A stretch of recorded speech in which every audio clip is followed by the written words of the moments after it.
1. Wake up, really gonna rise with the sun. Step 2. Get some good, some food in you. Step 3.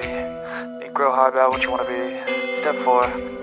Everybody just do your thing. Wake up, today's gonna be a good day. Wake up, today's gonna be a good day. Wake up, today's gonna be a good day.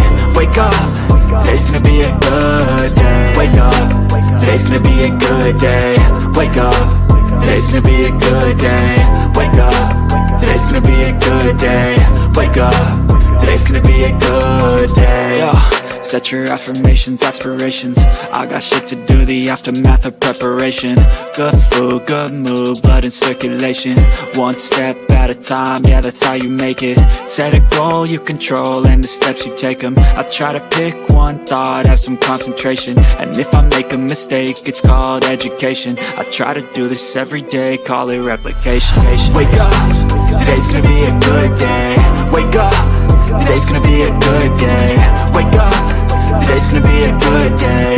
Wake up, today's gonna be a good day. Wake up, today's gonna be a good day. Wake up, today's gonna be a good day. Wake up, today's gonna be a good day.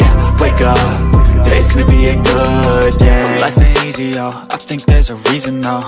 Ups and downs, just like every different season, yo. Sometimes I'm high, other times I'm barely breathing, though. I always gotta fight and hide from the demons, yo. Negative thoughts are poison, they rot. Head full of flaws, so here come the clouds. They'll never stop unless I can swap all the bad for the good in my head when I'm lost. Yeah, so I'ma fake it till I make it. Positive thoughts are overtaken, I got patience. One day at a time is how you operate a cadence. A flow, you grow, you show yourself a foundation. Stay away from all the shit that causes temptation. I know that I like to do it cause it's sensation. I live my life in my head like a narration. Don't expect greatness, do my best, man, I'll take it. Wake up, today's gonna be a good day. Wake up, today's gonna be a good day. Wake up, today's gonna be a good day. Wake up, today's gonna be a good day. Wake up, today's gonna be a good day.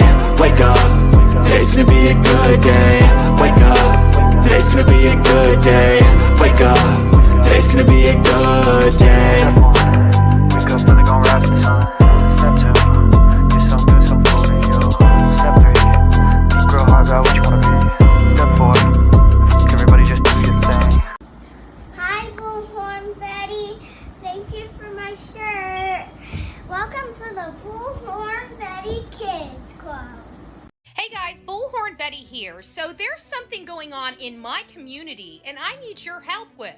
So this is a double homicide that happened in my community, but there's a lot more to this case than meets the eye. This is Thomas Matajek. He actually killed his mother and her boyfriend recently, but the problem here is he shouldn't even have been out of jail.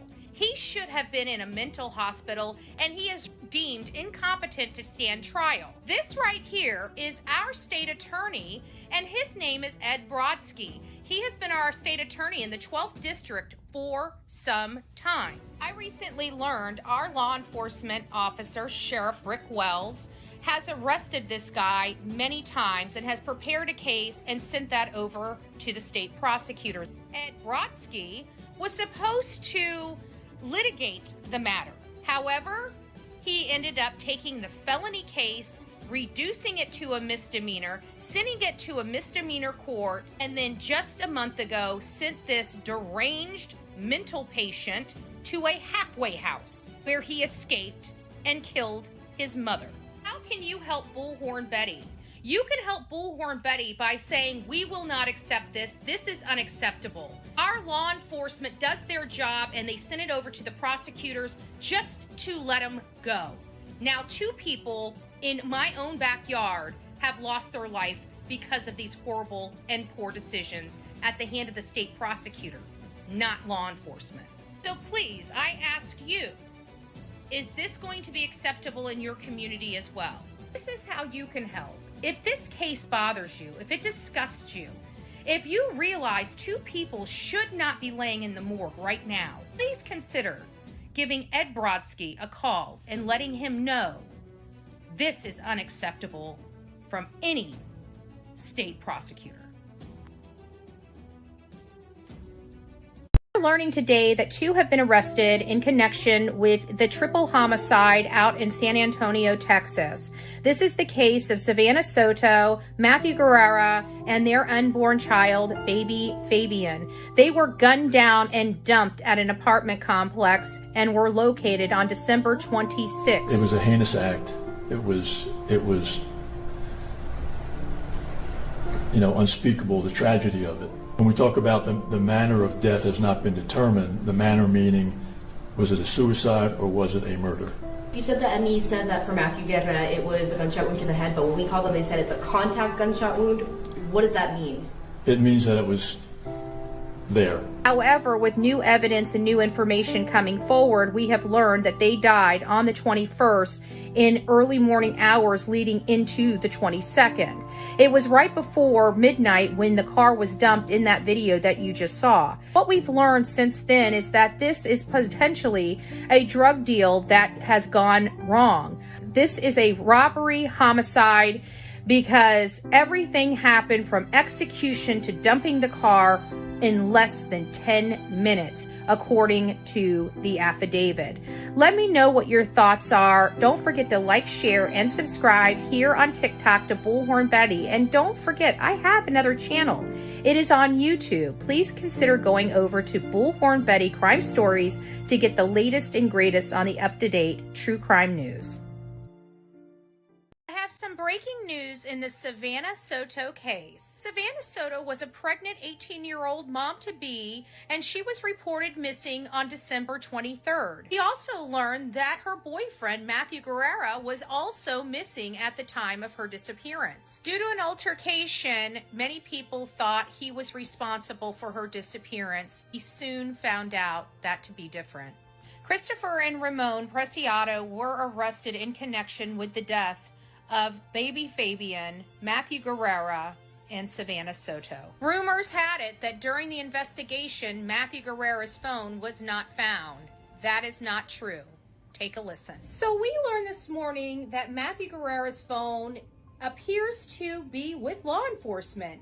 I don't know quite how we missed this, but I want you to check this out. Detectives learned that both victims were involved in the sale of narcotics and used their cell phones to conduct much of their business. Detectives collected the victims' phones. Did you clearly hear that police chief said both their phones are in their possession, custody, and control? Not verbatim, but check this out one more time. Detectives collected the victims' phones. So now that we know law enforcement not only has Savannah Soto's phone, they also have Matthew's phone.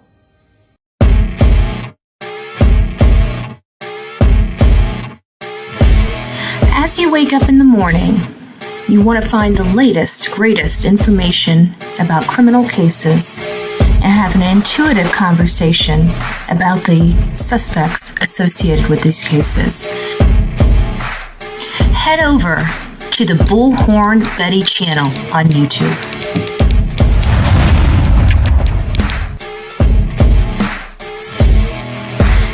Breaking news right here on the Bullhorn Betty channel.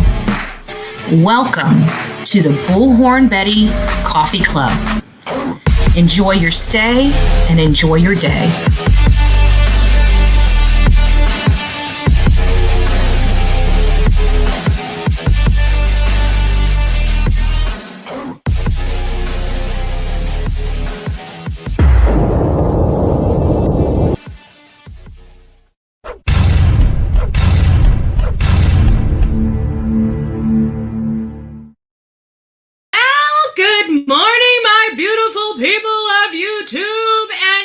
It's nice to see you. Happy hump day to everyone out there. This case with Savannah Soto, Matthew Guerra, the 2 Preciados that were arrested, Christopher and Ramon, has us all going absolutely crazy on social media. So much so, everybody's talking about it, right? Misinformation station, right?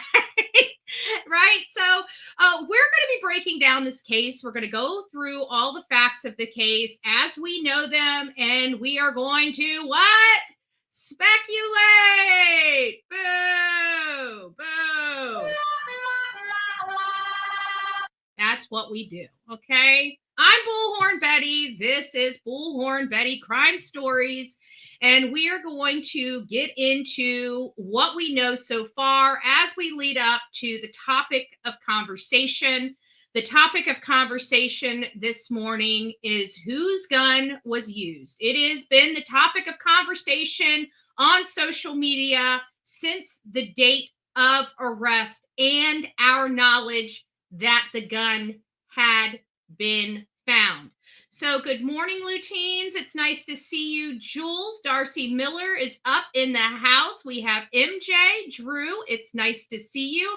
I hear you've got some hot cocoa, potentially with marshmallows going on there. And, you know, Drew, I have to be honest with you. I'm not familiar with who you are. You might have been here once upon a time. You might be new to the channel. I don't know. I don't know. What I do know is we share up in here. We share, okay? So if you're making yourself hot cocoa, okay, and let me, it's all about do as I say, not as I do. So I don't share my coffee, okay? I don't share my coffee. I don't pimp out my coffee to the channel, but whenever we have hot cocoa and marshmallows, I'm sorry. You just got to share. It's the rules of the chat because we have one rule here. And by not sharing your hot cocoa and your marshmallows, you are breaking the cardinal rule on the Bullhorn Betty channel. I just have to let you know. It's nice to see you. Crystal Lynn, good morning. Miss P's Creations. It's nice to see you, love. Our beautiful Real Me 2 is up in the house. Right. Oh, here, let me do. Oh, wrong one. Here we go. Crowd cheer. There we go. There we go. She even keeping Bullhorn Betty straight behind the scenes. You don't understand. Like, her and I, like, we're ready to put the boxing gloves on it and go into the ring.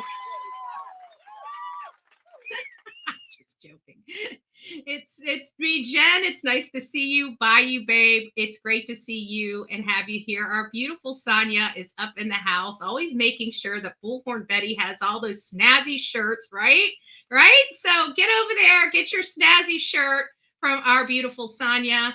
Thank you, Sonia, for all your great work you do here. Second thesis, Pebbles. Nice to see you, love bug. Jules up in the house. I think I've already said hi to Jules like 15 times. You guys talk too much. I don't know if you noticed this, but you guys just talk too much. Okay.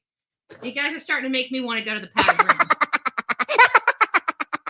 Good morning, Cranky Pants. I know Cranky Pants is not cranky this morning because, you know, I'm not cranky this morning, right? It's nice to see you. It's nice to see you. Tammy, it's nice to see you. Who else do we have? I think we got everybody. If I haven't seen you, if I haven't said good morning to you guys, it's not that you're not important to me. You guys are all important to me, and what we go over and how we do it is very important. Look who we got. We got BZ up in the house. We got Big Boy. Big Boy, I'm sorry. I'm not wearing my pigtails, okay? You're just going to have to deal with me all professional and stuff, right? All professional. We know I am not professional. Come on. Why does it do this? I hate this phone. I do. There it is. There it is. Not professional at all. Who said we have to be professional over here? Tammy Crimes, it's nice to see you, love bug. Jimmy, Julie, it's nice to see you. I noticed that I'm getting some people back in the chats. I'm starting to feel like it must be freezing in the United States because that's the only time I get your attention. It's the only time. All right, guys. Well, all the other people that I've missed coming in, I see Big Mac Mike, Stevie's mom, JB's mama. It's nice to all see you. But we're going to go ahead and get started. Pittsburgh nurse, I think I saw you. Crafty Chris. Did I just pass Crafty Chris? Yes, I did. Yes, I did. Yes, I did. Okay. So everybody else, if I missed you, I do love you. Look at that. Our beautiful Starstruck, our Crime Stories obsessed. It's nice to see you, love. Thank you. Thank you for all that information, by the way. I always love getting stuff from you. You always got it together, my friend. You always got it together. So we're going to go over a few videos, then we're going to get into the topic of conversation. This is really to bring everybody that's not familiar with this case kind of to the where we are today, because even though we're here each and every day talking about this case and we know exactly what we're talking about, there are new people that are being attracted to this case and they're trying to learn and get caught up with everything that we know. So sometimes this stuff sounds repetitive. And it's for all the new people that are coming in and wanting to learn about this case as well. So while I realize many of you know, there may be somebody that doesn't, and we don't want them feeling like they are behind the 8 ball. So we always bring everybody up to speed, and then we get into the topic of conversation. So here we go. We're going to go ahead and go through the litany of videos, and then we're going to have the conversation. I've got some information. Matthew Guerra. Now, police believe that Christopher, the son, is the one who did the murders. That's what they believe. And they believe his father just helped him after the fact, moving the bodies. So their charges are different. Son charged with murder, dad charged with abuse of a corpse. And you guys know I'm going to go into my diatribe that I always go into when we cover these cases and we've got a parent sitting right next to a child. If you are ever put in a situation where your child does a horrible, horrible act, you as the parent, as hard and as gut-wrenching as the task is, you are still parent. You are still parent to your child. You still, no matter how difficult life is or what life decisions you have to make, you need to make the best decision not only for your child, but for yourself and for your family. And typically, when you have to make those types of decisions, being a party to covering up a murder usually isn't the top of the list.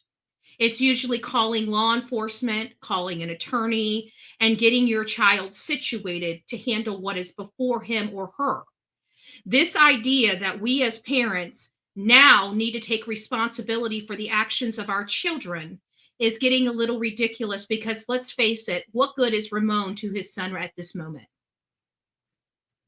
He's absolutely no help to his son when his son needs him the most. So let this be a valuable lesson to all those parents out there. Life throws you curveballs, and sometimes it's how you treat and act and behave during those curveballs that really make the difference.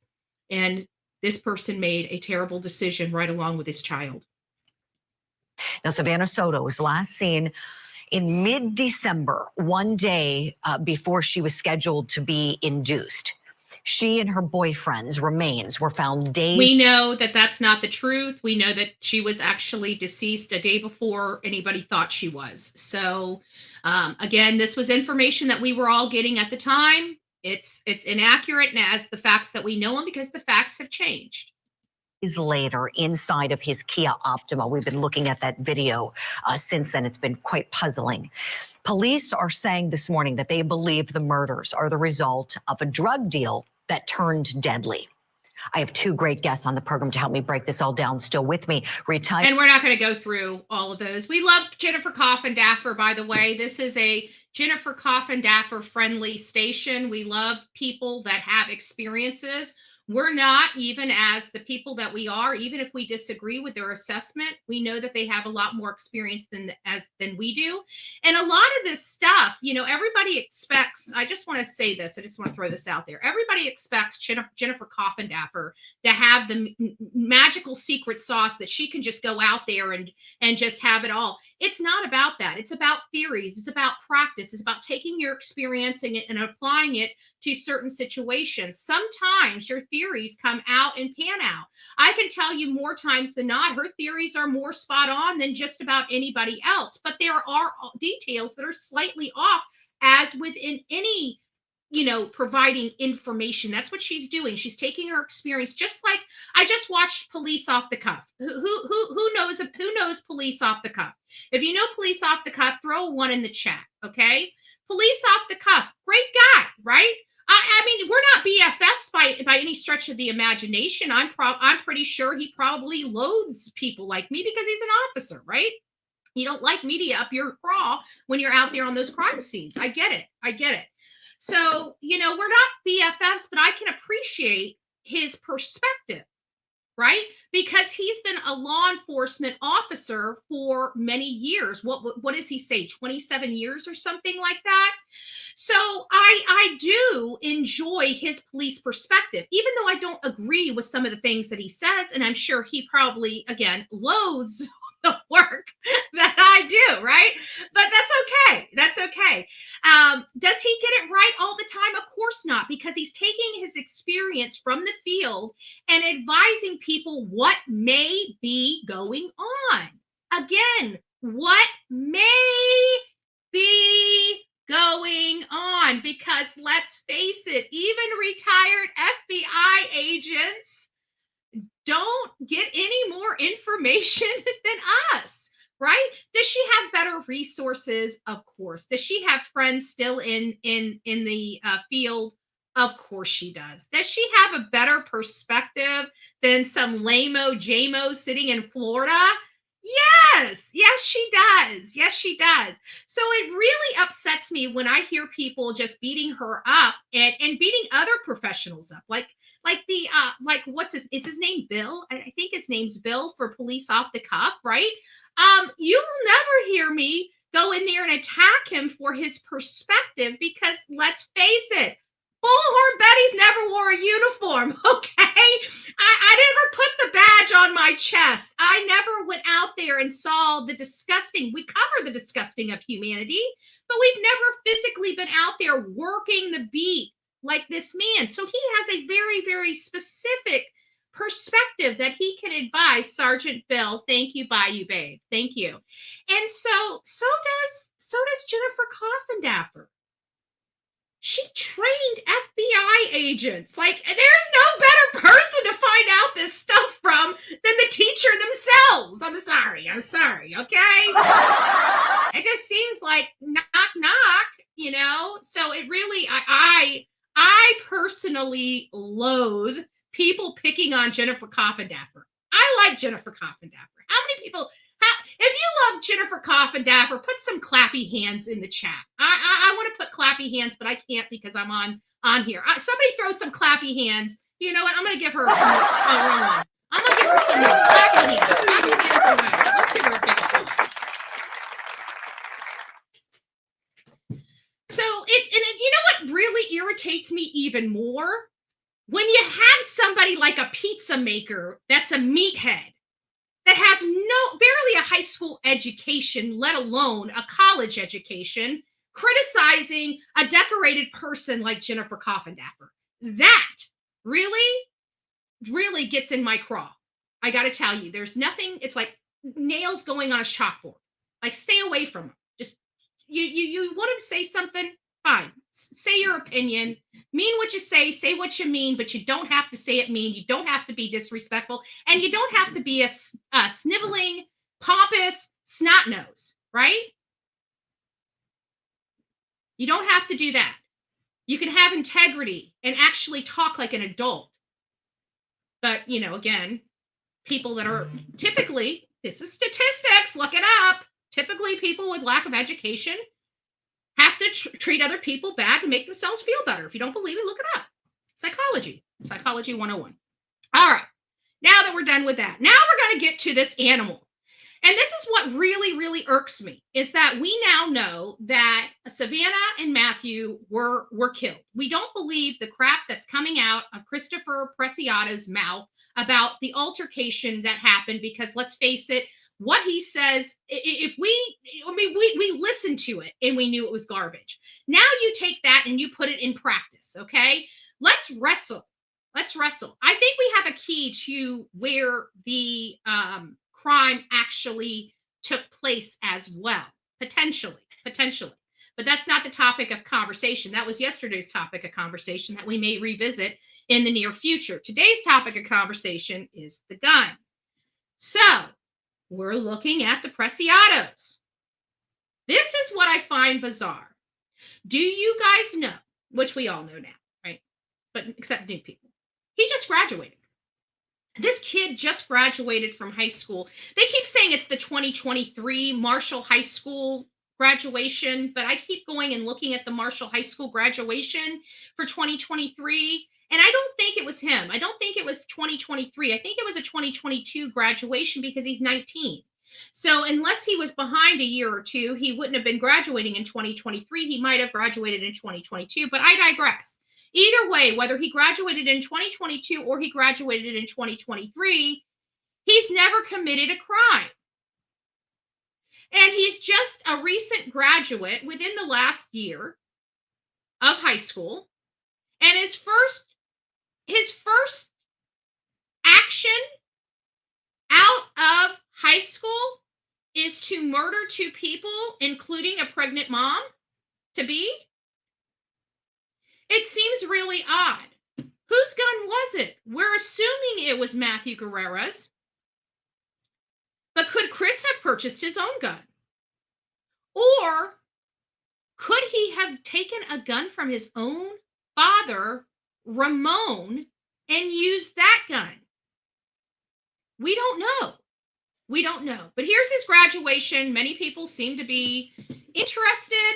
I don't want to take your interest, because his attitude during graduation is a little odd that I think people notated. He was almost frustrated that his family wasn't yelling for him loud enough. Let's take. That's him right there.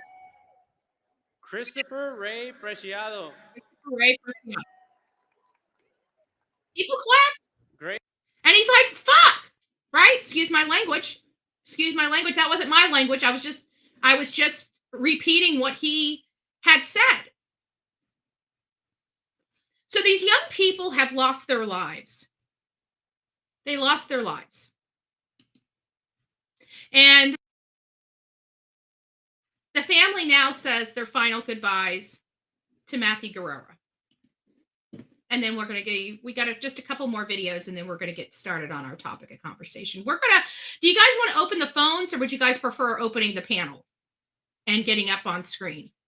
You don't have to show your face or anything like that. I can keep just my face on it. But if you guys would prefer phones, we can do phones. If you prefer being on panel, if you prefer both, we can do both.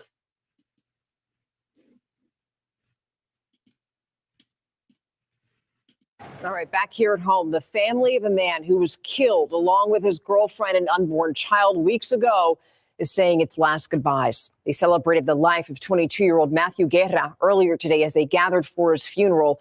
He and his girlfriend, 18-year-old Savannah Soto, were shot and killed just days before she was set to give birth to their child. Last week, a father and son were charged in their deaths. Tomorrow is going to be the last service for Guerra, and Savannah Soto's family tells KSAT that her funeral is going to be this Friday. Keep up to date with all of San Antonio's top news. All right, so this Friday, which is in a couple days, they're going to be putting Savannah Soto and baby Fabian to rest. I know you guys know that I had hoped that the 3 of them could have been put to rest together. Excuse me. But that's not the case. They're not going to be put to rest together. Matthew was just put to rest. Looks like they're going to have one more viewing for him. They were able to do some major stuff. The family, because they had been in that car for so long, had thought they were not going to be able to have an open casket for Matthew Guerra. And there was a mortician that stepped in and assisted the family in fixing Matthew, so much so that he would be able to be viewed publicly. And God bless whoever did that. That's just amazing, because, again, a lot of people didn't get the opportunity to tell this young man or this young lady bye. it was just a normal day, and then boom, it was all over. And very, very heartbreaking, very heartbreaking. We've all seen this, but just to bring us back, because again, this is the topic of our conversation. So without further ado, and then we're going to get into the conversation. Tight-lipped on whether there is a third suspect in the killings of Savannah Soto, Matthew Guerra, and their unborn son. In a press conference, SAPD Chief William McManus did confirm investigators are looking into this portion of surveillance video, which appears to show a towel tossed into the hands of Ramon Preciado, presumably by a person inside his truck. 36 hours after the arrests of father-son suspects Ramon and Christopher Preciado, San Antonio Police Chief William McManus and Bexar County District Attorney Joe Gonzalez I like Joe as the prosecutor. Provided an update to this now weeks-long saga. The gun, believed to be the murder weapon, has been recently recovered from the suspect's home. Okay. Now this is where we start having our morning discussion. So just to let everybody know, oh, thank you. God bless you. God bless you for that. So whose gun was it? We have had a litany of people analyzing this. I know that I think that let's talk about the three main things that were very important once the arrest happened. Where the murders happened, where's the weapon, and where's Matthew Guerra's phone. I think the first thing we learned was that law enforcement has Matthew's and Savannah's phone. They kept this tight-lipped from everybody. I think at the beginning they had to keep it tight-lipped because that phone was an invaluable source of information. It had phone numbers, it had locations, it's just an attached GPS to somebody's body. Our phone, all of our phones are. It's, a little big brotherish, but in situations like this, we are thankful because no matter what, they would have located the car and they would have located the occupants in the car at some point. Some of these warrants take a little longer than others. I know that some warrants in these cases can take up to 2 weeks. Typically with this type of urgency, they get this stuff turned around fairly quickly. Hey, hello, Thunder. I am Team Summer, Connie Branch. Good morning, guys. Good morning. But either way, we learned that they had the phone. So that was taken off. And then we started looking at that. We did a whole, little live on that. We were here and we're like, wait a minute. It was like a light bulb flash because we had watched this interview with this police chief multiple times on several different channels and social media platforms in its entirety, right? And we still didn't grasp the fact that they had Matthew Guerra's phone in their possession, custody, and control. And we found that to be true.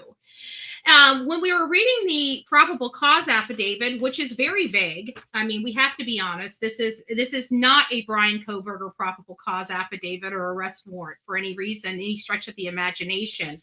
It appears that the arraignment will be on February, if I got it right, February 5th. February 5th is going to be the pretrial for both Ramon and Christopher there in San Antonio. But we're waiting. I don't even think at the pretrial hearing, I don't even know if we're going to learn a whole lot. We might, as they, speak to the judge, we might learn a little more details about the case. But for the most part, I don't think we're going to learn the real details until after the grand jury and has been presented the information. And then upon the indictment, I believe that more information will be released, predominantly the information that affected this arrest. Because right now, the way it's being said is that Christopher Preciado was meeting up with Matthew Guerra and Savannah Soto for a marijuana deal. Now, one of the things is we don't know how big this marijuana deal was. That's first and foremost, if it really even exists. You know, was it a quarter ounce? Was it an ounce? Was it a pound? Was it, you know, what was it that they were delivering to this kid? You know, that really does matter. Where they went, when did they leave their home, and when did they arrive at Christopher's home or location to do this illicit deal? We don't know that. What we know based upon the probable cause affidavit is that they were at, or at least left willingly, their apartment to go meet him. There was a search on Savannah Soto's phone that said Charlie Chan Drive, which would imply that they were going over to his home. But again, we're implying that we don't have law enforcement corroborating that. We don't know where they were actually killed. Was it inside the vehicle? Was it outside of the vehicle? Was it at their home? Was it at the AC shop? Was it down the road? Was it at this vacant lot that we are hearing about? We really don't know, because based upon this probable cause affidavit, we can only imply what they mean because it's so vague. But one of the things that we learned is that it appears that the car pulled up right around 11:50 to this Charlie Chan Drive. Because it had a crossroad of Cary Grant Drive, the Cary Grant Drive and Chris Preciado's home, where Ramon lives, is right on that corner. So because of that information, it implies that Savannah and Matthew went to his home. But we don't know that because they didn't say that. They just said the car went to that home, was there for 4 minutes, pulled out, and ended up being dumped 5 minutes later. A total of 9 total minutes from the time the car pulled up to this intersection of Charlie Chan Drive and Cary Grant Drive. Within 10 minutes of the car going to this location, the 2 people were inside that car, deceased, and the car was dumped in less than 10 minutes.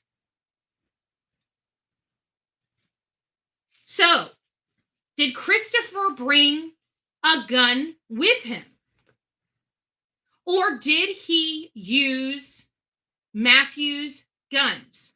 These are sticking points in this investigation that many people are having a hard time understanding, because according to what Christopher told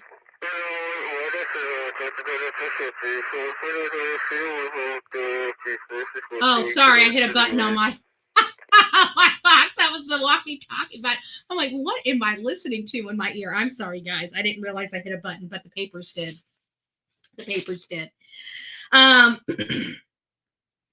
Let's see here. Okay.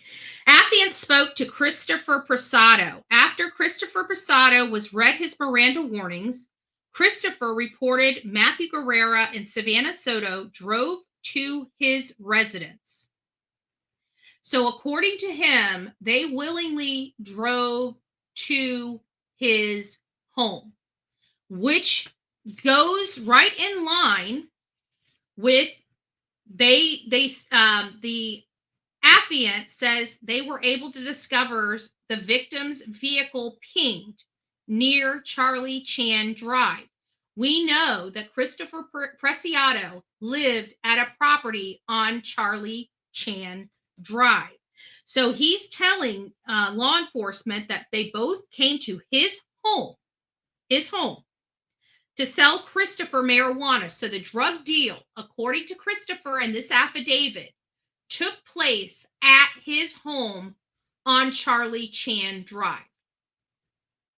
Christopher went on to provide his version of events that were inconsistent with the evidence collected at the scene from the victim's recovered vehicle. Christopher claims the male victim pointed a weapon at him, and Christopher was able to manipulate the weapon. One tidbit of information missing from this affidavit was, did he get into the car Or did this happen inside the residence or inside the garage? See how this little bit of information being omitted from this affidavit can cause a lot of speculation. And that speculation ends up turning into fact for somebody. And then they start peddling that as fact in these other rooms, and people start picking that up as fact. We don't know. We don't know. And again, just because Chris says that they went to his house doesn't mean they did. I truly believe it's more probable that they went to his home. It's more probable that the killings took place at the Charlie Chan address. Do we know that as fact? Unfortunately, we do not. We don't know. So he said that Matthew pointed the weapon at him, but it doesn't say whether he was inside the car or outside the car. And somehow or another, Chris was able to manipulate the weapon. Because the way he's describing it, and because we know Savanah most likely didn't get out of the car, I believe that this assault happened in the car. That would explain why the residents didn't hear the gunshot, the interior of the car, having the doors closed. It would muffle greatly the sound of any gunshot. Your car is sealed. We went through Kylie Rodney. When your windows are rolled up and your doors are closed, your car can float on water. How long? Up to 2 minutes. We learned that through Kylie Rodney. Why? Because your car is sealed. The minute you roll down that window, your car sinks to the bottom of the water like that in seconds. In seconds. So your car is fairly well sealed up. It's not completely water penetrable, obviously. You will sink after a few minutes. But that sealing, it just shows you how well sealed most vehicles are. So it is possible but with him to have a contact wound to Savannah Soto, they would have to be in the car. It doesn't imply that Savannah Soto was out of the car. And the rub marks on the side of the car could have been him dragging Matthew out of the driver's seat and into the back seat, because there were drag marks. We know that. We've seen drug deals in the past go on. Most of them do go on in the cars if they're smaller deals. If it's a pound of freaking marijuana, they're going to take a duffel bag inside a home. They're not going to do that kind of deal out in a car. So what kind of deal was this? We need to ask those questions. We still don't know. But I did want to present something to you guys. Because this is, let me take my banner off so you guys can get a full view of what I'm discussing here. There we go. So this is the issue that we have for the gun. Right there.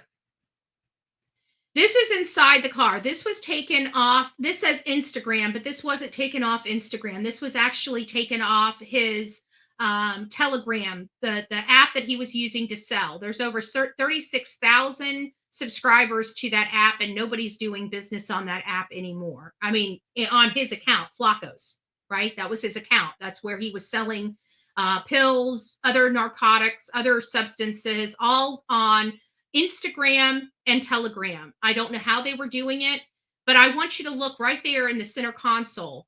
He's got a stack of money. A stack of money with a rubber band around it. And what you see in the middle console is one gun loosely hanging just up there, and the other one next to his side. This is very interesting to me. So we definitely know that Matthew and Savannah have possession of multiple firearms. Multiple firearms. But that does not explain whose gun it was. So I'm sitting here thinking and trying to, play this out in my mind. I'm sure like many of you guys have done. You guys have played this over and over and over again in your mind and how this, I mean, even taking his like in the most favorable light of what Christopher said. We're trying to I mean, that was the first thing we did. We looked at how he said this all went, right? We listened to how he said, and we played it in our minds, and we're like, okay, this doesn't make sense. There's no way that this makes sense, right?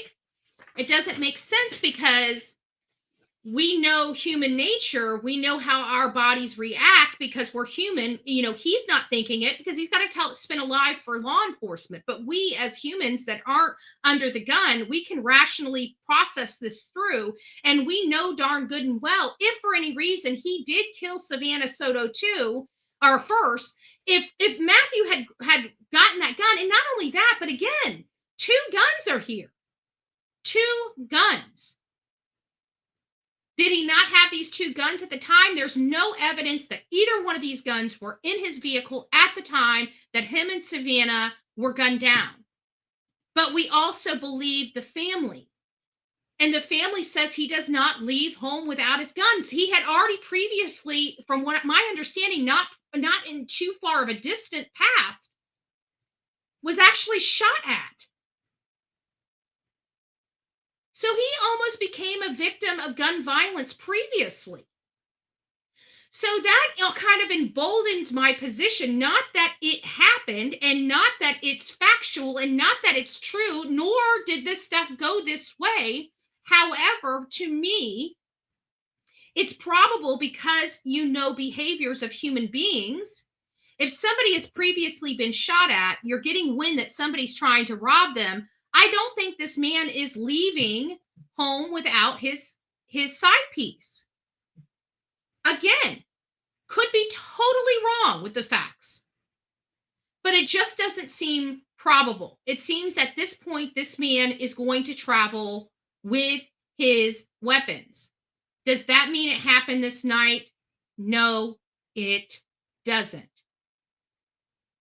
But we can clearly see there are definitely weapons inside that car with an excessive amount of cash.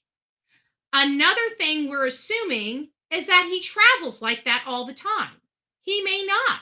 That may have just been a photo op for that photo to post. He may never drive like that. But he seems awfully comfortable with the marijuana cigarette in his lap, smoking one, having another one rolled, the ashtray there, the money. I have to think that this was his, behavior. This is normal and customary for him. Again, there's a lot of assumptions going in my assessment, but I'm also looking at past behavior as well. And it would be my assessment. Does it mean that my assessment is factual? It has fact? No, it's my opinion. It's my assessment. My assessment is that he most likely had a gun on him that night. Does that mean that's true? No, it doesn't. It just means it's probable. It's more probable than not. So how would Chris get a hold of the guns? Very simple. I want you guys just to take a peek at that. Let's walk through what could, I want to make sure everybody in the back hears, could. If you don't know how to spell it and don't know the definition, it's COULD. Look it up on Google. For those that are new to this channel and probably wondering why I'm so snarky about that, I'm Bullhorn Betty. Go read about me, you'll understand. I have no patience with people, especially idiots. Not saying you're idiots, but there are people in the bushes. Now we all know that, don't we? Okay. So this is what could have happened. See if this works for you. Okay. So we're going to take what we always teach on this channel.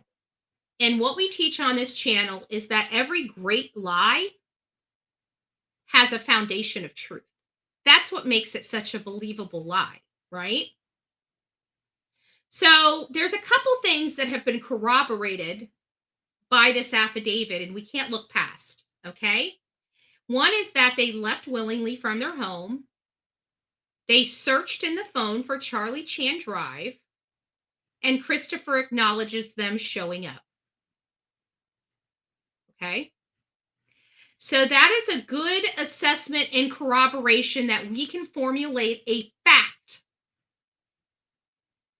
that it is most likely that Savannah and Matthew went to his home. We have enough corroborating evidence to make that leap. They have the search in their phone, they have the ping on the car, and they have the corroboration of Christopher himself. So it is my assessment, and I'm going to say that at this point, this is factual, that Savannah Soto and Matthew Guerra willingly went to Christopher's home. That I can't say if that's where they were killed. We don't have that information, but I can factually say that those two willingly went to his home. So now that we all, I'm sure at some point we've all had a drug deal. We're not all innocent angels. Some of us don't. Some of us are good, believe in the Bible. You guys had your brain together when you just knew where you were going to go. You never wavered from your path, and you have done an amazing life.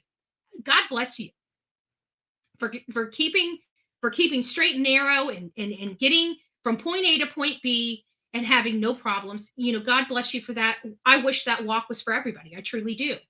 And for those that have had that walk like that with no real major problems in your life, take that for everything it is worth, because that is valuable. And you are amazing, and you are very blessed. Very, very blessed. For many of us out here, we're not that blessed. We have problems in our lives. We have things that go on. And we have unthinkable pain that we have to deal with.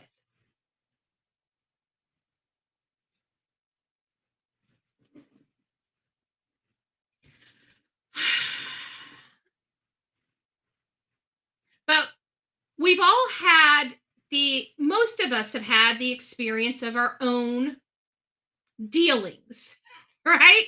Some of us have been in the back seat of that car, right? Waiting for the exchange. So we kind of know how it goes. And so now this is where the speculation is going to kind of come into place, where we're going to be wildly speculating on whose gun it is and how this whole altercation happened. And it's my opinion that Christopher would have gotten in the back of that car. It wouldn't have been Matthew getting out and going, unless it was a significant amount of marijuana. But I don't think it was that.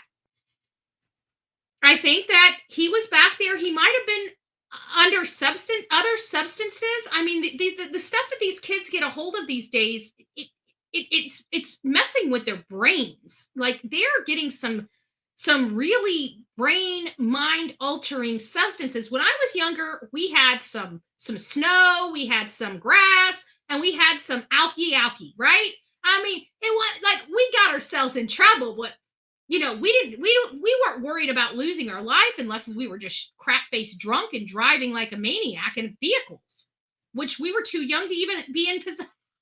We're hopheads, but we're too young to drive. So I mean, there is that. There is some good, some goodness there. I mean, we might have been messed up kids, but we were too young to drive. So we weren't in the, we weren't trying to kill nobody, right? We weren't trying to kill nobody out there. But we've had these exchanges in the back of cars. So now if we're looking at it from the back seat view, okay, so let's put ourselves in the back seat and look frontwards. This is what we're seeing. Now you got somebody that's not right in the head, maybe just, doesn't have the money. It's coming up to be Christmas. They're broke. They're so sick of being broke. They can't seem to make it. They just need to get this weed. They want to turn it into dime bags so they can sling it, so they can make their $15, so they can put it in their, so they can smoke. That's their free weed, right? Because a lot of these people sell to support their own without having to pay for it. Typically, not all the time. Some people are out there to make a huge amount of money like Matthew, but some people aren't. So this is his view into the front seat. He's having a bad day. Matthew Guerra may just said, hey, you don't like the shit, give it back to me here. I'll give you your money. Get the fuck out. Excuse my language. It's possible. And he's like, oh, you ain't talking to me like that, and reaches over and grabs one of those guns. Pop! Within, it's possible. This is the front scene. We didn't hear about his phone. We didn't hear about his gun. We didn't hear about his money. And we didn't hear about what? Where the marijuana that came to that to be sold, where that went. How much was it? It's not fair. We can't charge the channel for me reading the words. There was no reading of that. That came out of my mouth. Came out of my head too. But this is what I truly believe happened. I think he was in the back seat. Something did happen. And I think he reached over there and got the gun and started pulling the triggers. If he didn't bring his own gun with him. Because again, we are making a huge leap, assuming that the gun was Matthew's. But if it is Matthew's, we need to find out how Christopher got his hands, his ugly mugs on that gun. Because that has been my question since this affidavit came out. How did he get a hold of the gun? If this is true, this is how he got a hold of the gun. They weren't secured. They were loosely laying around the car. And here, there are two guns. Although law enforcement said they found the gun that they believe killed both Savannah and Matthew, doesn't mean they didn't find more guns.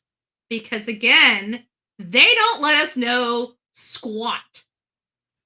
Just like they didn't let us know they had Matthew Guerra's phone, just like they didn't let us know that they had Savannah's phone, just like they didn't let us know about the video until they absolutely had to release it. And this is one video of many, right? It is one video of many. Because if we were to look at the site maps, we know there's cameras all over the place. We know there's cameras literally all over the place. This is in and around the area. Cameras everywhere. Trust me, law enforcement has videos. They know which way they traveled. They know which way they came into that apartment complex. They know which way they left, which way they turned. They literally know everything. There's no ifs, ands, or buts about whether or not they have more videos related to this. I bet you they probably have videos of them leaving their community. Now, while we can't express or explain whose gun truly shot them, if we were to take all the pieces of the puzzle and put them together, it is leaning that it is most likely, we're going to most likely learn that this gun truly, in fact, was Matthew Guerra's gun. At this point, looking at the evidence, looking at the information,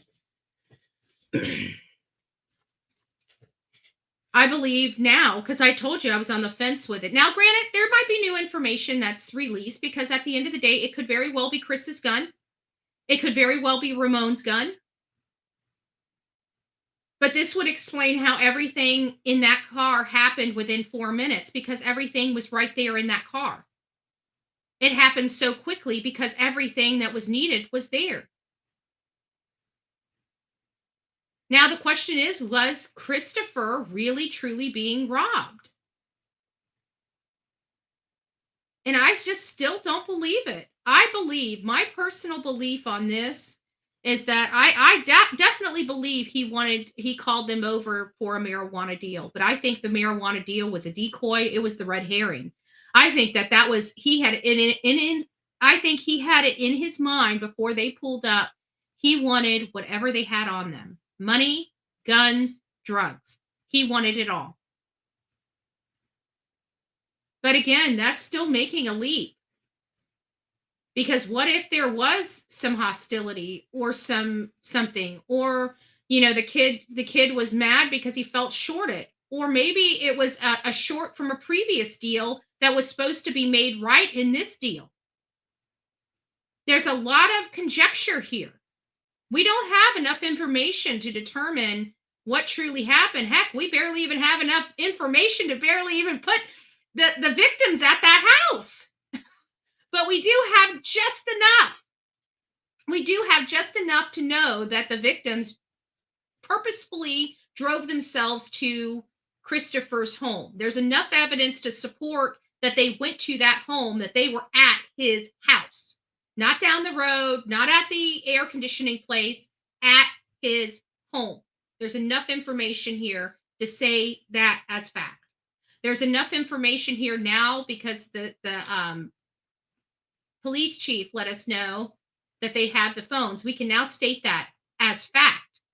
We can now state that both of victims received contact gun wounds to the head, which kind of obliterate the statements of Chris Preciado, because if you're wrestling with the gun should be further away from your body than that, unless you're fighting in that car. That car is close quarters, folks. It's close quarters. It's close quarters. So if an altercation did happen, truth is stranger than fiction. The 2 bullets behind the ears are too coincidental for me. That's the execution factor of it.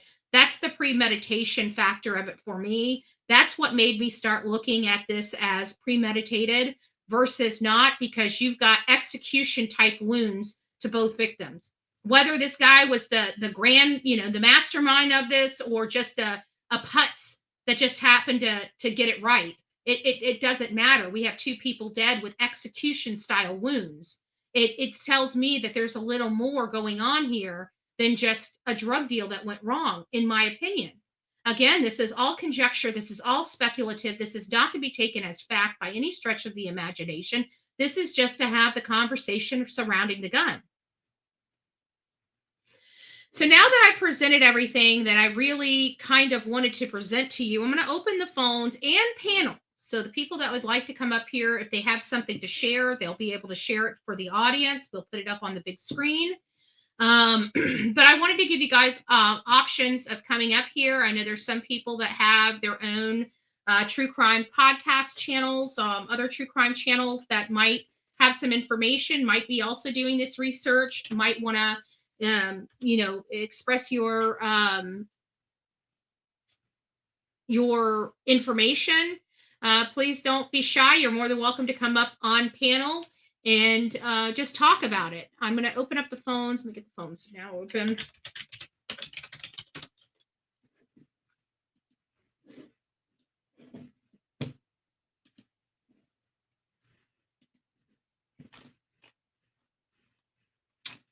All right. And the phones are now officially open. So you guys have 2 options here. If mods want to copy that StreamYard link, please do, and pass it around periodically. I'd greatly appreciate it. Let me just throw it back in here one more time. There you go. If you'd like to come up here, and again, just discuss this whole gun situation. How do you think Chris Preciado got a hold of the gun? Well, I guess we need to go back to, do you believe that this is Chris's gun or Matthew's gun, or somebody else, a third party like Ramon's? I want to know that. And then depending on that answer, I want to know why you feel that way and how you feel this could have happened. I know a lot of people have been speculating wildly in their own brains for some time. I know it because I've done it. because I've done it.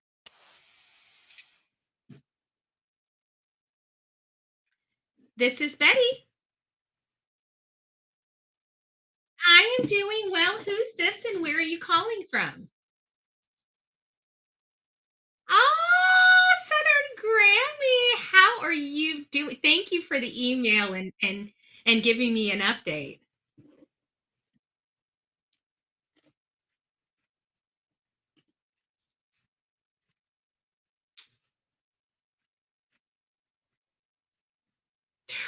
It was awful yesterday.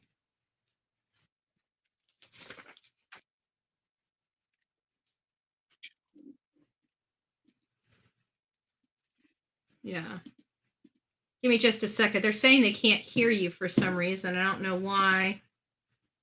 Hold on a second. Oh, I hold on just a second. I haven't added you to the call. There we go. Okay. All right, there we go. All right, now they can hear you now. So we've got Southern Grammy Wolf on the phone, and she's just saying hi to everybody. I didn't realize she wasn't added to the chat, so she can hear. Everybody can hear you now. Hello, my friend. So what do you think with this whole case? First, it's a bizarre case. So tell me, kind of bring me to, your emotional roller coaster ride from the beginning to where we are now and what you think now that you have all this additional information.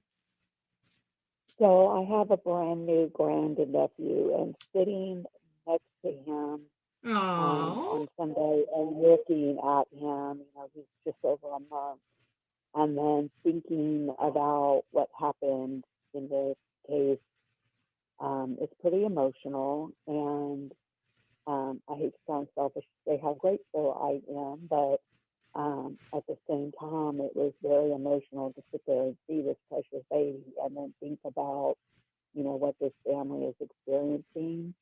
I have started volunteering with who. So students with children are just, I think, a little more sensitive to me with everything I'm training on.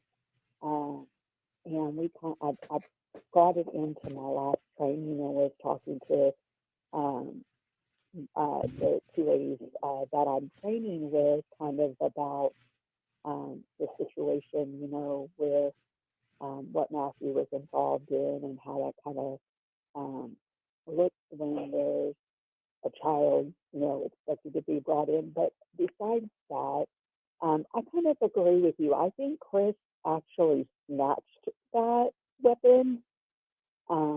My big thing that I can't picture is how one person was able to shoot them both contact and in the same location, because personally, somebody had to fight back. You know what I'm saying? Regardless of which one would have been, like, if they were both in the vehicle, regardless of which one was taken out. I mean, there were two of them. So if he had one and had the weapon pulled against them, and I'm just visualizing things you see in crime shows or in past, experiences. But that person's not just going to stay completely sitting in their seat waiting to be shot the same way. So, and there's going to be some sort of movement, like your gut reaction is going to be to move away. If he had snatched it and then reached around the headrest and had this person and had it to their head, the other person is gonna move. They're not just gonna sit there, waiting. So it's just very strange. And he just doesn't look like somebody who, and I mean, granted, I don't know him. I don't know what kind of episode he was having or what kind of adrenaline rush, but I'm thinking, What if he just did it so quick they didn't even have time to react? I mean, I just can't see it being that quick. Like, I've been thinking about it, and I'm like, it'd be one thing if they were, because I believe somebody said they were both shot in the same location. It'd be one thing if it was like one side and then the opposite side for the other person, where, you know, like between that space where he could have reached up and obtained the weapon. But Yeah, to there's get definitely around, something. So whose weapon do you think the gun belonged to that killed them? I really am leaning towards Matthew just had it laying and he was able to grab it. That's kind of how I didn't know, because I thought maybe he had it in his, like a holster or in his pants. Sometimes they put them in the pockets, like we saw that kid on the stairs at that apartment complex. He had his gun in his back pocket. So I kept wondering, and then I started doing research, and I just kept paying attention. And when I saw that photo of inside his car, it kind of kind of married the possibility together. Because you have to think about, even when you see videos of perpetrators wrestling police and getting a weapon from a holster or whatever, that is not easy to do. Mm-hmm. So, and even if he had the weapon drawn, him and Matthew would have battled it out to get that weapon. I just don't see Matthew not having pulled the trigger if he was trying to take it from him. I mean, I could be wrong. Maybe Matthew was extremely intoxicated and was, if he did draw it and just, but I don't think that would be the case. And the other thing is, he had to be very relaxed, because I think about when I was young and people I knew, and they wouldn't have taken a 9-month pregnant girlfriend to something unless they were extremely comfortable. This kid was 19 years old. Who would have thought a recently graduated high schooler would be capable of this? Like, even at 18, I would have never even considered it. Well, I mean, in the area they're in, I would think you would have to be aware that anyone could be, I mean, they're even using drones now to send up and check out surroundings before, to make sure they're not being set up or jumped or whatever. I've heard some people they use drones to check out the area before they actually, pull anything out. But Drug dealers using drones to check. Like, and even our drug dealers are getting technical. I'm sorry, I just I find mean, I comedy guess in it that. depends how smart they are and how, what they're doing. But I mean, there are smart people out there trying to make their money. That's true. I'm surprised that people are so. There was a time back in the day when I was growing up, internet tracking is not like they got now, and we would have never, ever put anything like that on social media. Like, I am like so terrified. I would think that people would be terrified of being of the government coming and tracking them down, but I guess the government's asleep at the wheel or something. I mean, you weren't braggadocious back in the day, but you know why? Because they actually did something about it. Nowadays, these people are not afraid of consequences, or, and they've gotten so technical with ways out of things. And I think the biggest thing with this is we've got to keep looking at the time frame. With such a little amount of time, I don't see how it could have happened anywhere besides the home, just because unless the dad is extremely more involved than we're hearing he is, because you have to think about it, he would have had to eliminate that. Then he would have had to call dad. Then he would have had and get enough information for dad to load up in the truck. And that's a big boy. It takes him a minute to load up in that truck. So then that's going to bring me back. And then get it moved.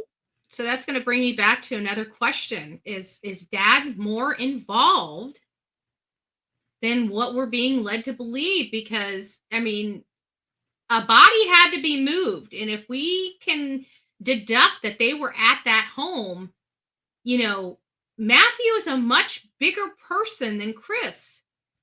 And did his dad help him put the body in the car?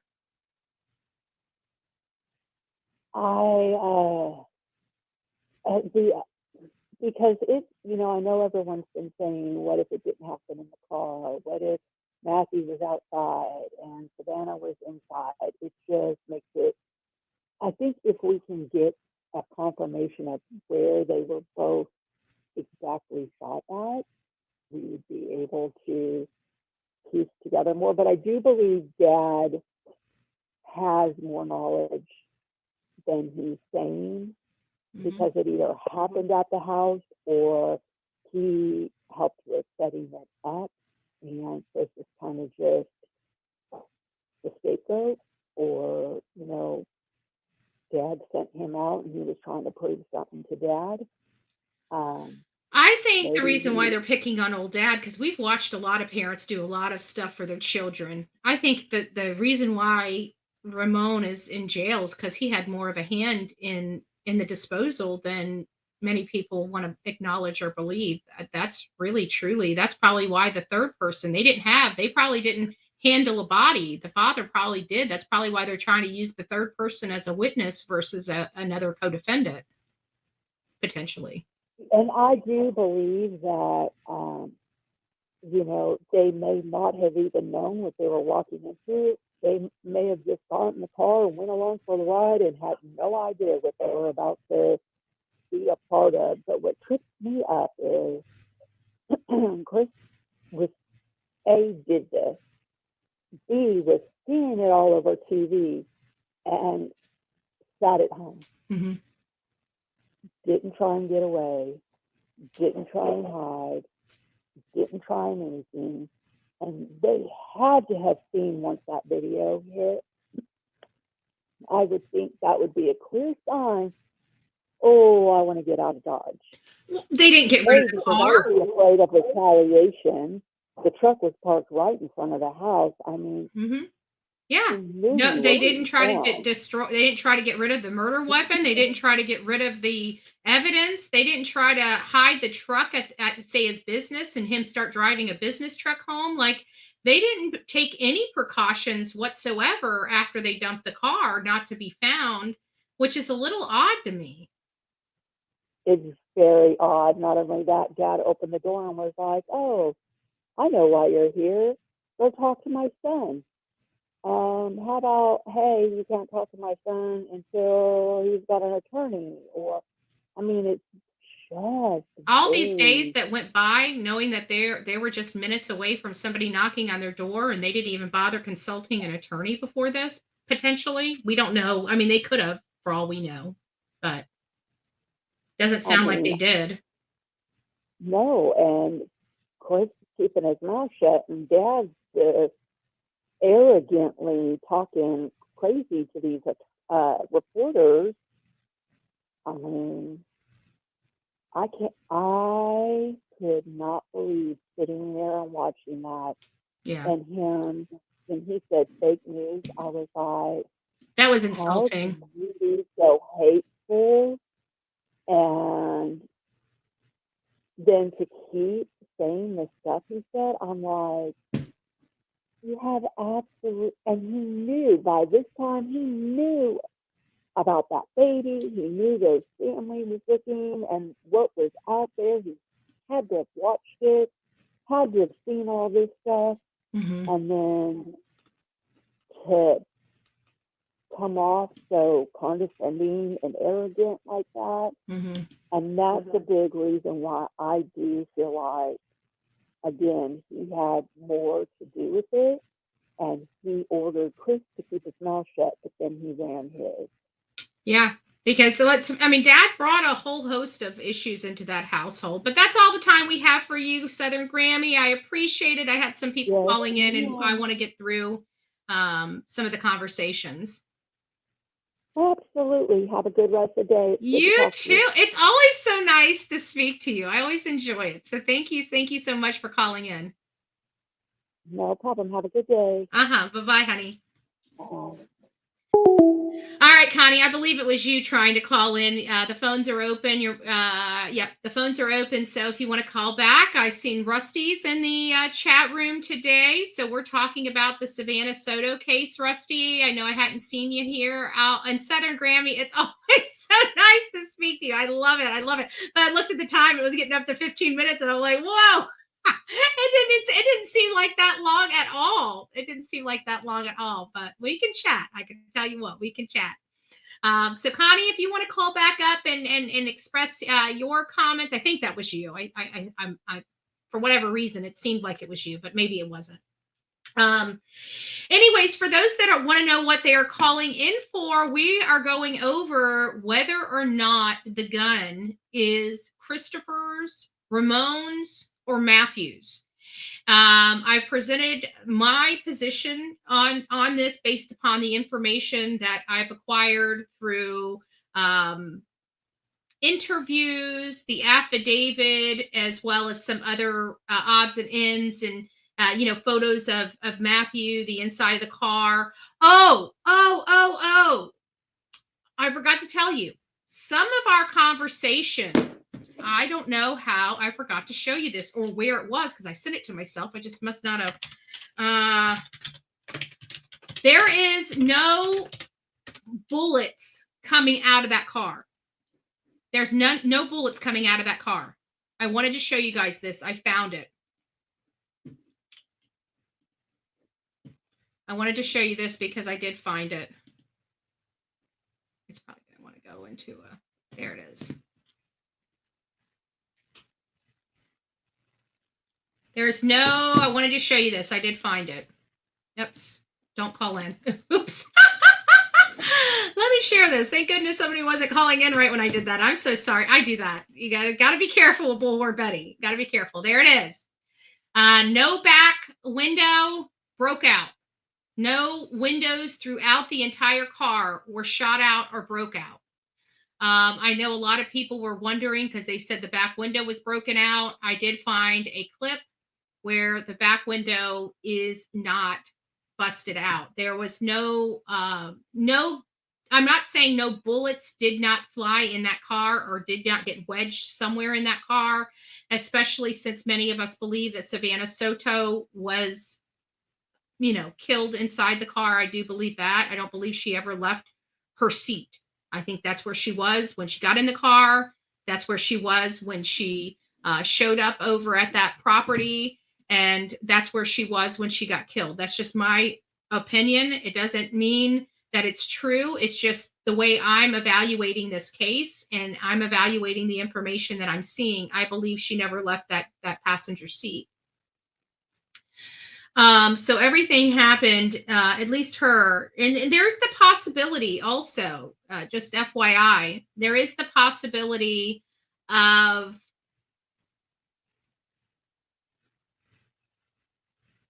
her being shot in the car immediately and Matthew being ordered out of the car. But there's just something there's two things that I can equate to neighbors not hearing the gunshot. One is the timing, because it was going into the middle of the night. There would have probably been very limited people on the road at that time or out of their house, because I looked in that neighborhood and it looks like there are a lot of, blue collar workers in that neighborhood. So I would anticipate that a lot of them had to get up that next morning and go to work.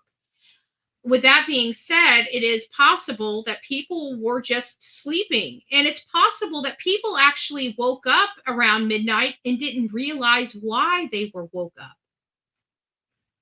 There is that as well. So I don't know how I feel about the gunshots. That doesn't mean a whole lot. We went over the statistics. Bexar County, statistically for crime, is under the national average. The problem is San Antonio is just the opposite. That one county inside Bexar County is over the national average with all types of crime, including violent crime, homicide, R's, SA's, all of that. Violent crimes are through the roof in San Antonio. I know here in my house, I'm not too far from a really bad area, within a mile or two.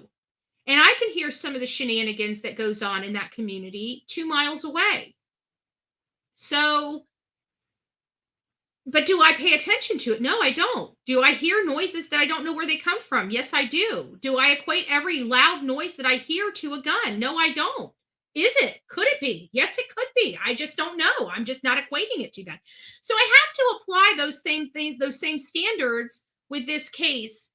Okay, well, this is what I'm going to do. We're going to be coming back later this afternoon. We've got a whole lot of new information and some stuff that we want to have a discussion on related to the Brian Kohberger case. Okay, this is the Idaho 4. For those that are new to my channel, I've done several tours out to Idaho.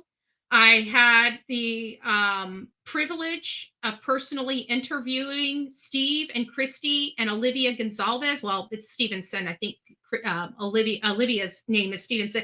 But, the parents and the sister of Kaylee Gonzalez, we had a whole different assessment of the case really early on. We identified that it was most likely nobody that anybody was focusing on at the time.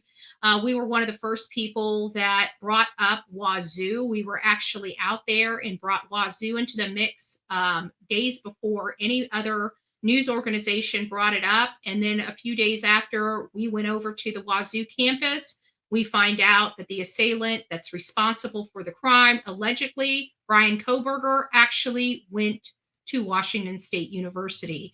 Kind of blew my mind. I have to be honest with you. But, it's where our investigation out there led us. And with that being said, that'll be this afternoon. I'm not sure exactly what time I'm going to go, if it's going to be a 4:30 or a 6:30, but I have to think that I probably will be bringing that live to you between 3:30 and 4:30 this afternoon. So if that's something you're interested in, you're not going to want to miss it. There is something we did miss in the Brian Kohberger case. What does it mean? It's important. You're not going to want to miss this afternoon's episode here on Bullhorn Betty Crime Stories. Oh, God bless you. It's me, Jen. And I'm serious, Jen. If your friends need some help with that case, send me over. I'm happy to put it up on my channel. Anything I can do to help the missing, I'm absolutely happy to help with, especially when it comes to the people of this country. So, all right, guys. Well, we're over. We're done. That was really all I had to present to you. Whose gun is it? I truly believe it was Matthew's because of the information that we have. I don't think Chris had access to a gun. It didn't sound like his father would have been able to have possession of a gun, because it sounds to me like his father was already previously charged in felonies and may not have had his right to own a gun. So I have to believe that inside that home, it was probably a gun-free zone. But again, I can't make that determination. I don't know what goes on behind those closed doors. All I know is that we learned from multiple sources, Matthew does not leave without his gun on him. He was previously shot, which almost emboldens that position. And we see there are 2 guns inside that car with a lot of cash. And for a young person that's broke and doesn't have any prospects, that looks like an easy target and an easy way to get some money, drugs, and guns. So I really think that Chris did this. I think it was planned. I think it was premeditated. And I think he killed 2 people for things. I don't think it had shit to do with the marijuana or the drugs. I don't think Matthew was ripping him off. I don't believe it. I just don't believe it. So anyways, guys, don't forget to be fearless. If you see something, say something. An ounce of prevention is worth a pound of cure. And until next time, please be safe, first and foremost. But I want you guys to be kind to one another. I know in this world, a lot of these cases can be emotional for us and it can get us on the wrong side of things. But we have integrity, we have character, we have class, and we have heart. We have heart. And so we know that these things get a little sticky and touchy, and we have emotions. So we need to treat everybody with kindness. We say no to online bullying and online harassment. We say no to violence, domestic or otherwise. We say yes to people getting involved in their community and doing what's right because it's the right thing to do. It feels good to do good, and I hope you guys advocate for your causes in your own community, making your slice of paradise a little bit sweeter and a little bit brighter. God bless, take care, and have an amazing day. Happy Hump Day, folks! Happy Hump Day!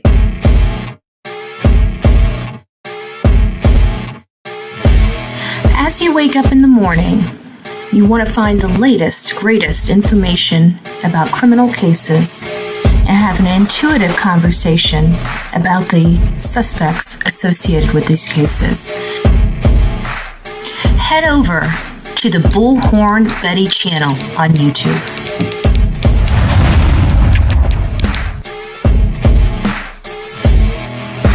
Get breaking news right here on the Bullhorn Betty channel. Welcome to the Bullhorn Betty Coffee Club. Enjoy your stay and enjoy your day.